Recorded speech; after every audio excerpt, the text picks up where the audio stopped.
Hello दोस्तों, नमस्कार। मैं अपने यूट्यूब चैनल में आप सभी का स्वागत करती हूँ। बेटी विवाह कन्यादान गीत अच्छा लगेगा तो लाइक कीजिएगा और नए मेरे चैनल पर तो सब्सक्राइब कीजिएगा और कमेंट में बताइएगा कैसा लगा मेरा गीत। आंगना में मम्मी पापा तुलसी लगावेले, दुआरा गजलवा के फूल, दुआरा गजलवा के फूल। जब बरियतिया दुआरिया बीचे आवेले, गजला गम के सारी रात, गजला गम के सारी रात। सब केहू देखेलाया जन से बाजन, दुल्हानी रेखे गजला फूल, दुल्हानी रेखे गजला फूल। दान दहेज ससुर कुछु नहीं दिया हो, हम लेबो गजला के फूल, हम लेबो गजला के फूल।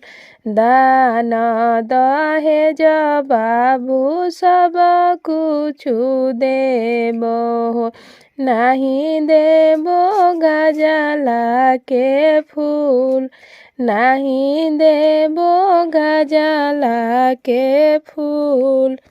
आतना बचन जब सुनले सुंदर दुल्हा, उठी गईले पैर झहराय, उठी गईले पैर झहराय। ई घर गोरब हम ससुर के धियावा हो, बनी जाइबो जोगिया फकीर।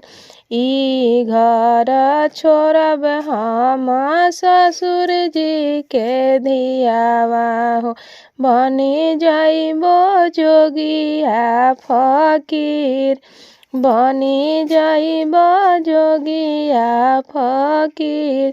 एतना बचन जब सुनली दुलारी बेटी, उठेली लहंगा झहराय, उठेली लहंगा झहराय।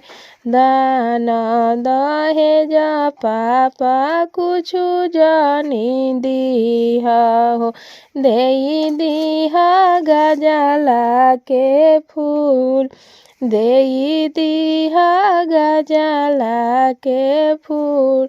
दोसरा लात तेजला पापा ऐसन सुंदर धियावा हो, गजला कवन ऐसन चीज, गजला कवन ऐसन चीज। आंगना में मम्मी पापा तुलसी लगावेले, दुआरा गजलवा के फूल, दुआरा गजलवा के फूल।